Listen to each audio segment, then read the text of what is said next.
Now let's shift our attention to security features.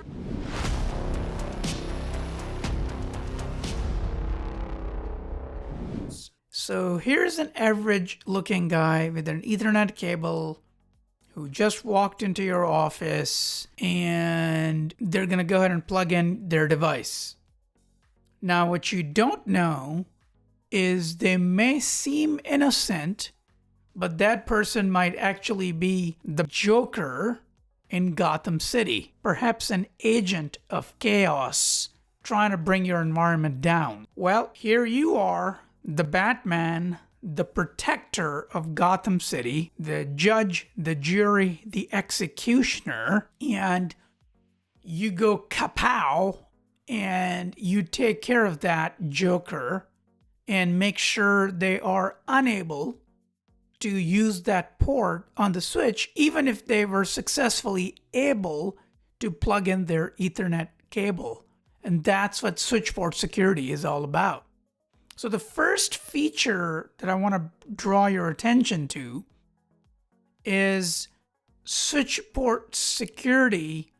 And the reason it's important is because of this attack called MAC flooding.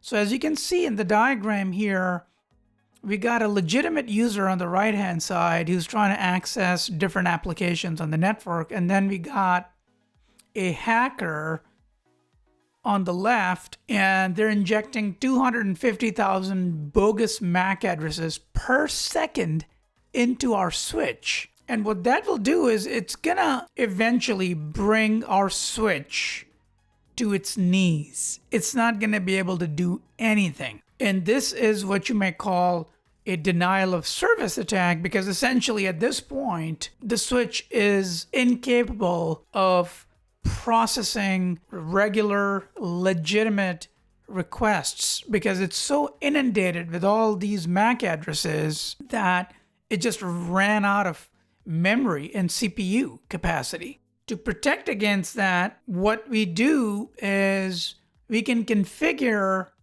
switchport security. And what we can do is we can say, look, we're only going to allow 3 MAC addresses on a particular port. And if that policy is violated, meaning if we learn more than 3 addresses, in other words, when a 4th MAC address is learned, we can shut down that port because we know for sure that that 4th MAC address is anomalous. Somebody has created a bogus MAC address with most likely a malicious intent trying to break into our network. And the way we configure switchport security is on the switch, on CLI, we type in interface fast Ethernet 00.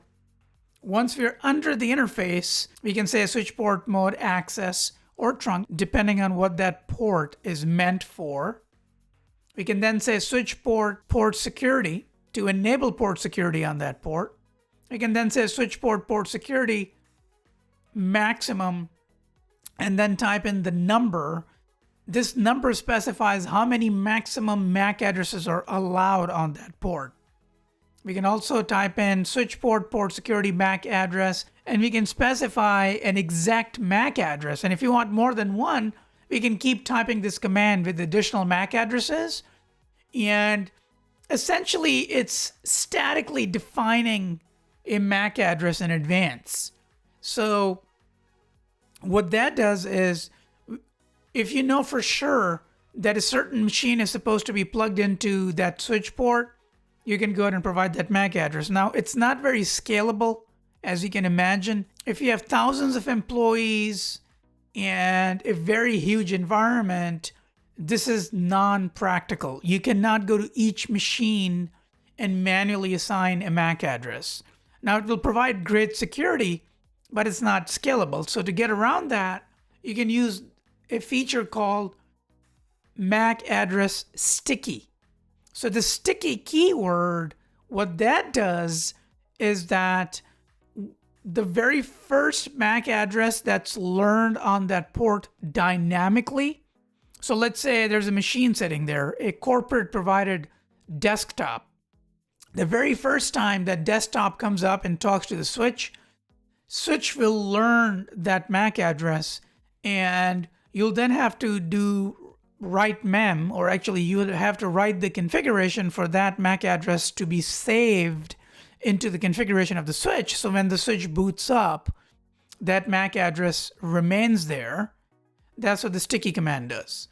And one final command I want to bring to your attention is switch port security violation. And after violation, you can select a keyword, either protect or restrict or shut down. Now, if you select protect, that means port stays up, but the traffic from violating addresses is dropped. After that, if you decided to use restrict instead of protect, in this mode, what ends up happening is port stays up, but the traffic from violating addresses is dropped. So once again, going back to that example of 3 maximum addresses allowed, if the 4th address is detected, port will continue to operate, but the traffic from the violating address is going to get dropped.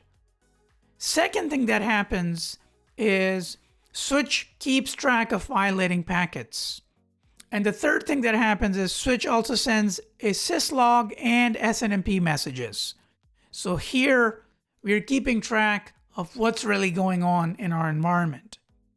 And the final one, if you decided not to use the protect or the restrict, you can use the shutdown. Now this is a very aggressive mode. Port immediately goes into error disabled state when security policy is violated. Switch also sends syslog and SNMP messages similar to restrict. And finally, it must be re-enabled manually or through error disabled recovery. And I'll tell you what that command looks like to automatically recover the port after it's been shut down. Or you can manually go ahead and bring it back up by typing in shutdown and then no shutdown to manually enable the port. Hope you enjoyed today's video. If you did, give me a thumbs up, hit subscribe, and I'll see you in the next video.